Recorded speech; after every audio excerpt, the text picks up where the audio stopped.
kanyang Correct. lousy script. Oh, lousy script talaga. Correct. Oo.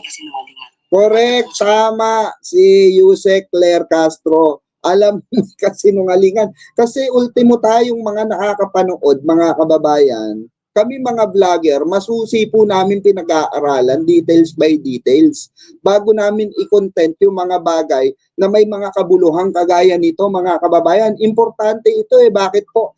No? Public trust po ang pinagbabatayan natin dito. Public trust issue po ang ating tinatalakay dito. Pagnanakaw po sa kaban ng bayan ang tinatalakay natin dito. Kaya kailangan nating maging mapanuri, maging masusi, no, sa mga ganitong klase ng investigasyon nila.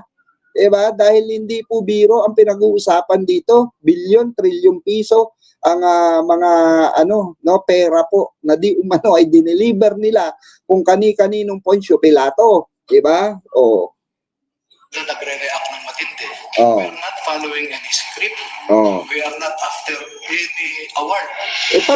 In the first place, patunayan nyo yan. Dapat from the very start na naglabas kayo, hindi na iba or hindi mo binawi, Attorney Di Pulpol, tarantado, minuminuto, hindi mo binawi yung una-unang statement nyo nung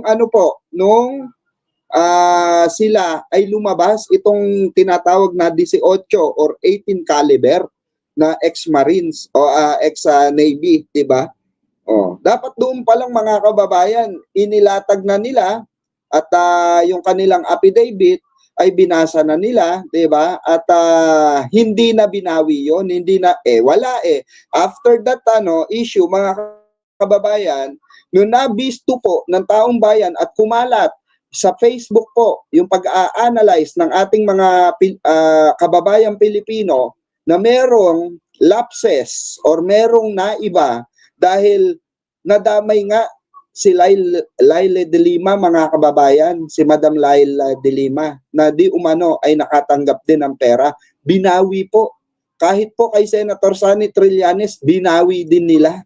Diba? Deliver din daw sila ng pera kay dating House Speaker Martin Romualdez mula 2022 hanggang 2025.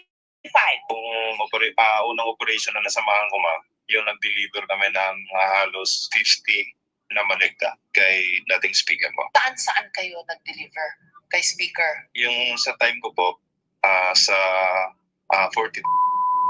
Tapos, saan pa? 41 men. 14 na. Kaya 14. Bahay niya rin. 14. 14. Sinubukan namin kunin ang panig ni dating Speaker Romualdez pero wala silang tugon habang ginagawa ang ulat na ito. Ito dapat, actually mga kababayan, dapat magsalita na si Martin Romualdez dyan. Panindigan niya yan, di ba? Yan yung, kasi marami rin naman na nagsasabi, no, na siya ay talagang mastermind dyan. Marami rin nagsasabi na siya ang boss talaga ni Zaldico dahil sila ang madalas magkasama at sila po ang talagang pero kailangan pa kasing patunayan yan. So matatapos lang din niya mga kababayan kung talaga merong lalabas na ebidensya labang kay Martin Romualdez, 'di ba? Kaya kung ako sa inyo, maglabas na kayo ng ebidensya kung talagang mayroong kinalaman si Martin Romualdez, kailangan niya talagang panagutan yan. Kailangan niya sagutin yan sa tamang forum. Di po ba? Kaya dapat, pero kung ako tatanungin niyo mga kababayan, dapat lang talaga malaman natin kung sinong mastermind yan. Kasi nadadamay ang ating mahal na Pangulong nagtratrabaho at naglabas ng flood control na yan, issue na yan, na kailangang makulong kung sino ang dapat makulong. Diba? Panagutin kung sino ang dapat panagutin. Kahit pinsan pa yan. Diba? Sabi nga ni Pangulong Bongbong Marcos. May mga isinumiti rin silang ebidensya, mga litrato ng kanilang mga isinagawa di umanong deliveries. Kung minsan pa di umano, gamit ang helicopter at eroplano. Ito pong eroplano. Ano po itong eroplano? Sino may kuha nito sa inyo? So gumagamit kayo ng mga eroplano para mag-deliver ng basura o ng pera? Hindi na lang van, ha? Yes. Kaninong eroplano to? Eroplano. Nakipag-ugnayan kami sa CAAP o sa Civil Aviation O, edi, ano agad, kay Gutesa, mga kababayan. Ligwak agad yung script ni Gutesa. O, kasi sabi ni Gutesa, wala namang, ang ginagamit niya, ban, o, yung bulletproof ban. O, etong mga ito, no, ano naman, kasi sabi nila, kasama nila si Gutesa, o, di sablay na naman. Diba? Sablay na naman dahil sabi nito, helicopter. Sabi nito, eroplano. O, gumagamit sila ng helicopter, eroplano sa sasakyan. Diba? Pero kay Gutesa, ang sabi niya, sasakyan. Wala naman siya nabanggit na mga helicopter, private jet, diba? O, doon pa lang sablay na yung mga script nila. Kung babalikan natin yung script ni Gutesa, na mali-mali nga, kaya nga napikon si Marcobeta. Dahil bakit po? Dahil nga mali-mali. Galingan nyo kasi pagka kayo kung sino man nasa likod nito, dahil di umano nga ang nasa likod nito ayon sa palasyo ay nakapangalan sa asawa ni Mike Defensor yung sasakyan, 'di ba?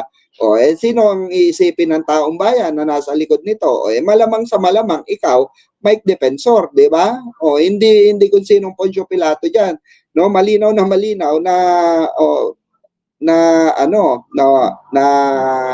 may katibayan ang palasyo at ang taong bayan na ikaw ay paghinalaan na ikaw ang nasa likod nito.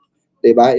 Hindi kasi pumasa yung nila yung impeachment complaint nila kasi mismo sa impeachment complaint nila, mga kababayan, ng mga kaalyado ni Mike Defensor, wala silang ebidensya. Na maihahain, na magpapatunay na na impeachable ang ating mahal na Pangulo, 'di ba? Doon pa lang tanga na lang maniniwala. Sa mga helicopter at eroplano na di umano ginamit sa pag-deliver ng mga pera. I-verify raw nila ito pero wala pang update mula sa kanila habang ginagawa ang report na ito. Correct. Sa mga larawan sa affidavit, makikita ang logo ng Misibis Aviation and Development Corporation sa suot ng mga may hawak sa maleta. Ang Misibis Aviation, iniuugnay na pagmamay-ari raw ng pamilya ko sa dokumentong nakuha ng Bilyonaryo News Channel. Ibig sabihin, kung puro kay Zaldi ko yan, mga kababayan, anong kinalaman ng ating mahal na Pangulo dyan?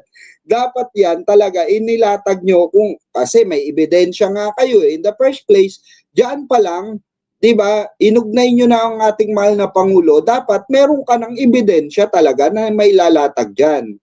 Kasi kung meron ka nga nailatag na ebidensya way back 2020, way back panahon pa ni Digongyo o way back nung ang ICC, sabi nyo, tapos kay Pangulong Bongbong Marcos wala kayong mailabas na ebidensya, inuugnay nyo ang Pangulong si Bongbong Marcos regarding dyan sa issue ng flood control project na yan, mga bigayan ng pera na yan. Supposed to be, dapat meron kayong specific na ebidensya na ipapakita through public. Diba? Kasi nagpa-presko na kayo, naglabas na kayo ng mga ganitong klase ng ebidensya. Supposed to be, dapat meron rin yung statement nyo labang kay Pangulong Bongbong Marcos, sinamahan nyo na rin ng matibay na ebidensya. Tama ba? Am I correct, mga kababayan, mga kabenggador?